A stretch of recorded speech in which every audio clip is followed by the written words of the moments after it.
दोस्तों एक शख्स होता है जिसकी उम्र 42 साल के आसपास होती है और उसके 3 बेटे होते हैं।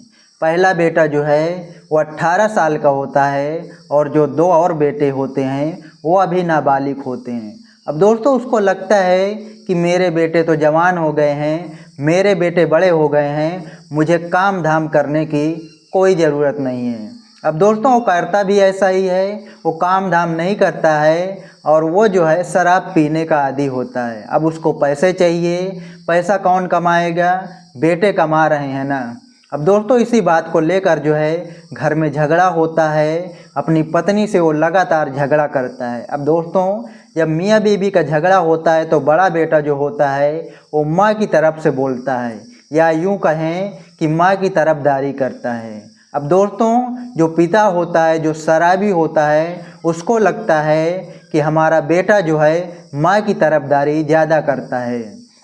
अब दोस्तों जब इसी तरह से झगड़ा चलता रहता है, माँ को चिंता होती है कि बेटा कमाएगा और बाप जो है पैसा उड़ाएगा। अगर इसी तरह से रहा दोस्तों तो कैसे काम चलेगा। अब दोस्तों इसी बात को लेकर जो है उस बेटे की माँ जो होती है वो बेटे को अक्सर समझाती है, रास्ता बताती है, आगे का भविष्य बनाने के तरीके बताती है। अब इसी क्रम में जो है वो अपने बेटे से जो है अपने पति से छुपते छुपाते जो है बात किया करती है। जब भी वो घर के अंदर अपने बेटे से बात करती है तो घर के दरवाजे और खिड़की जो है बंद रखती थी। जो ये शख्स होता है, जो शराबी होता है, जब भी वो घर पर पहुंचता है तो उसको लगता है कि मेरी पत्नी जो है अपने बेटे के साथ कुछ करवाती है, उसके अवैध संबंध हैं, शारीरिक संबंध बनाती है। अब दोस्तों इसी शक में वो अपनी पत्नी से एक दिन लड़ाई झगड़ा बहुत ज़्यादा करता है और वो लड़ाई झगड़ा इस कदर करता है कि ये जो बड़ा वाला बेटा होता है वो लड़ाई बचाने के लिए, लड़ाई से बचने के लिए अपनी मम्मी को जो है मामा के यहाँ भेज देता है। अब दोस्तों जब मम्मी को मामा के यहाँ भेज देता है और ये जो शराबी पिता होता है उसको एक कमरे में बंद कर दिया जाता है। अब दोस्तों उसके बाद होता क्या है, जब मम्मी जो है अपने गांव चली जाती है, तीनों बेटे घर पर अकेले होते हैं, तो शख्स क्या करता है कि पास्ता लाता है बाज़ार से और उसी पास्ते में जो है नींद की गोलियां मिला देता है। अब जब नींद की गोलियां मिला देता है, तीनों बच्चे सो रहे होते हैं, रात को ये उठता है करीब और जो है उसके बाद जाता है दारू पीता है। दारू पीने के बाद जो है सुबह 4-5 बजे करीब जूस वाले हैंडल से अपने बड़े बेटे पर जोरदार वार करता है। अब दोस्तों वो अब लहूलुहान हो जाता है, अपने आप को संभाल नहीं पाता। उसके बाद जो है उसको जब तक मारता है कि उसकी मौत ना हो जाए, क्योंकि ये आदमी, ये शख्स जो है पहले से ही नशे में था। उसको मारने के बाद जो है वहाँ से फरार हो जाता है। दोस्तों जब इस घटना को आप लोग पूरी तरह से सुनेंगे तो आप लोग भी सोचने पर मजबूर हो जाएंगे कि एक पिता खुद तो कुछ करता नहीं है और बेटे कमा रहे हैं तो उसको सिर्फ दारू पीने के लिए चाहिए। दोस्तों तो वीडियो में बने रहिए लास्ट तक। वीडियो पसंद आए तो वीडियो को लाइक कर दीजिए, चैनल पर नए हैं तो चैनल को सब्सक्राइब कर दीजिए।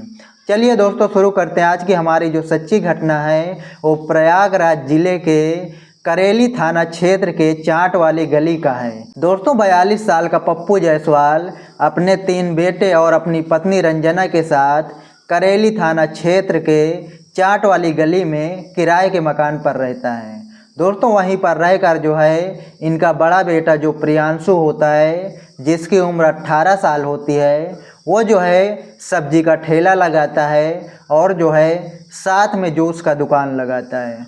अब दोस्तों उसी से जो है पप्पू जायसवाल और रंजना देवी का परिवार और परिवार के खर्च जो है चलता है।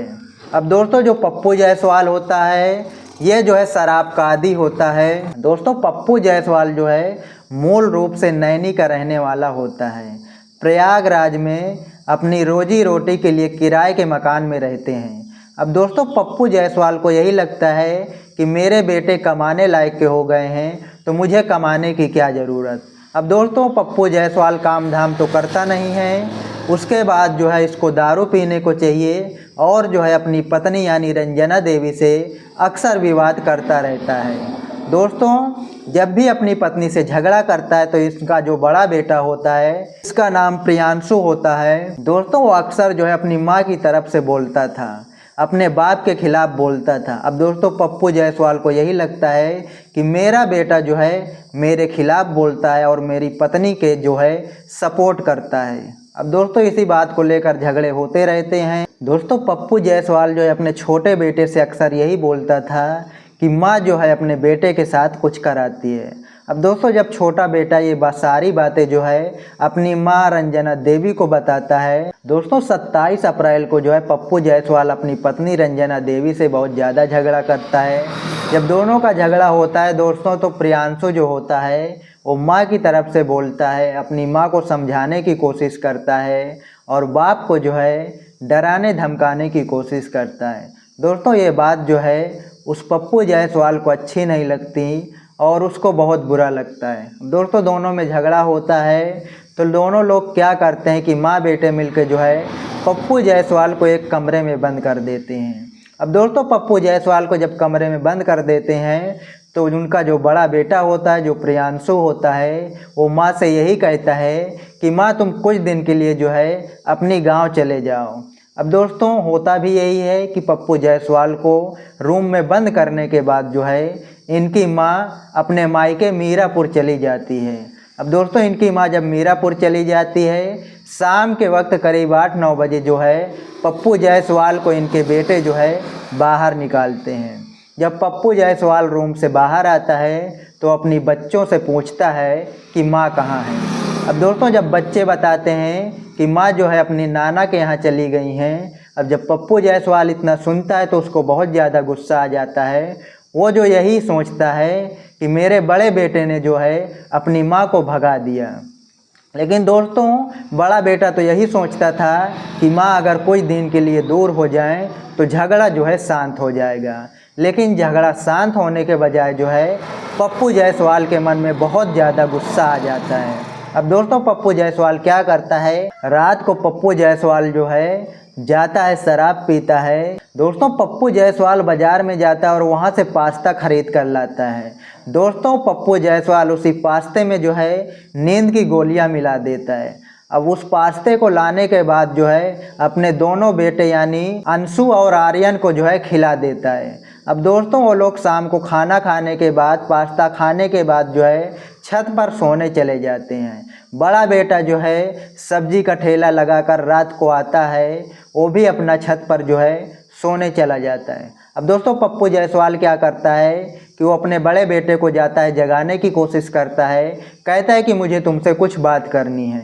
अब दोस्तों पप्पू जायसवाल जब अपने बड़े बेटे प्रियांशु को जगाता है तो वो नहीं जागता है, कहता है कि मैं सुबह में बात करूंगा। अब पप्पू जायसवाल को जो है बहुत ज़्यादा गुस्सा आ जाता है क्योंकि वो जो है अपनी माँ की गुस्सा जो है अपने बेटे पर उतारना चाह रहा था। अब दोस्तों जब उसका बेटा नहीं उठता है तो वो क्या करता है कि गुस्से में जो जूस निकालने वाला हैंडल होता है उस हैंडल से अपने बेटे पर ज़ोरदार वार करता है। अब दोस्तों वार करने के बाद जो है वो वहीं पर गिर जाता है, लहूलुहान हो जाता है। दोस्तों उसके बाद जो है वो अपना बड़े बेटे को जो है घसीटते हुए जो है छत से नीचे लाता है और वहीं पर पीटना शुरू कर देता है। वहीं पर उसकी मौत हो जाती है। उसको मारने के बाद जो है जो पप्पू जायसवाल होता है वो वहाँ से फरार हो जाता है। अब दोस्तों जब दोनों बच्चे उठते हैं सुबह में, जागते हैं, देखते हैं कि हमारा भाई जो है वो लहूलुहान पड़ा है। अब दोस्तों जब दोनों बच्चे जागते हैं सुबह में तो शोर मचाना शुरू कर देते हैं। गांव मोहल्ले के लोग जो है इकट्ठा हो जाते हैं। सभी लोग फिर मिलकर जो है दरवाज़ा खोलते हैं। अब जब दोनों बच्चे नीचे आते हैं तो अपनी माँ को फ़ोन करते हैं कि माँ किसी ने भैया का खून कर दिया।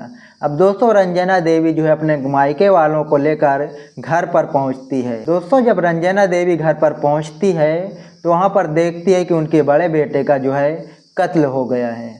अब दोस्तों माँ का कलेजा जो है एकदम से फट गया। दोस्तों माँ को यकीन हो जाता है कि ये कत्ल कोई और ने नहीं बल्कि मेरे पति ने किया है। अब दोस्तों पुलिस वालों को बुलाया जाता है, पुलिस में रिपोर्ट दर्ज करवाई जाती है, पोस्टमार्टम कराया जाता है। तो पता चलता है कि पोस्टमार्टम रिपोर्ट में कि सर पर जो है बहुत ज़्यादा भारी वस्तु से वार किया गया है। दोस्तों इसके बाद जो है पत्नी रंजना देवी यही कहती है कि मेरे बच्चे का मर्डर किसी और ने नहीं, मेरे पति ने ही किया है। अब दोस्तों पुलिस वाले जो है पप्पू की छानबीन खोजबीन शुरू कर देते हैं और 3 से 4 घंटे में जो है पप्पू जायसवाल को गिरफ्तार कर लिया जाता है। अब दोस्तों पप्पू जायसवाल को गिरफ्तार करके लाया जाता है तो अपनी पत्नी के चरणों में जो है गिर जाता है। वो अपनी पत्नी से माफ़ी मांगता है, कहता है कि मैं ऐसा नहीं करना चाहता था, लेकिन नशे में मुझसे गलती हो गई। दोस्तों पुलिस वाले पूछते हैं कि तुमने अपने बेटे का मर्डर क्यों किया, तो दोस्तों यही बताता है कि मेरी पत्नी और मेरा बेटा जो है अक्सर खिड़की और दरवाजे बंद करके कुछ ना कुछ किया करते थे। दोस्तों पप्पू जायसवाल को यही लगता था कि मेरे बेटे और मेरी पत्नी के बीच में जो है अवैध संबंध है, शारीरिक संबंध बनते हैं। अब दोस्तों मर्डर करने के बाद पप्पू जायसवाल ये भी बताता है कि वहाँ पर एक विंध्यवासिनी का मंदिर है, वहाँ पर वो माफ़ी मांगने के लिए भी जाता है। लेकिन मर्डर करने के बाद, किसी की जान जाने के बाद किससे माफ़ी मांगोगे? अपने आप से माफ़ी मांगो या किसी मंदिर में जाकर? कौन है माफ़ करने वाला? दोस्तों उसके बाद जो है पप्पू जायसवाल को गिरफ्तार करके जेल भेज दिया जाता है। सोचिए, एक बाप जो है कमाता धमाता नहीं, केवल दारू पीता है, और जो उसका बड़ा बेटा कमा रहा है तो उस पैसे का भी सही इस्तेमाल नहीं करने दे रहा। यही कारण था कि उसकी माँ और बड़ा बेटा जो है आपस में सलाह करते थे, आगे भविष्य बनाने की योजना बनाते थे, क्योंकि ये लोग जो है किराए के मकान में रह रहे थे। सोचिए अगर इनका खुद का मकान होता या खुद वैसी स्थिति में होते तो ये लोग किराए के मकान में क्यों रहते। यही सब बातों से पप्पू जायसवाल को लगने लगा कि मेरी पत्नी और बेटे के बीच में जो है नाजायज संबंध है। इसी शक में वो लड़ाई झगड़ा करने लगा, दारू शराब और ज़्यादा पीने लगा और अपने बेटे का मर्डर कर दिया। दोस्तों इस घटना के बारे में आप लोग क्या कहना चाहेंगे? कमेंट बॉक्स में ज़रूर बताएं। मिलते हैं किसी नई घटना के साथ, किसी नई वीडियो के साथ। तब तक के लिए नमस्कार, जय हिंद।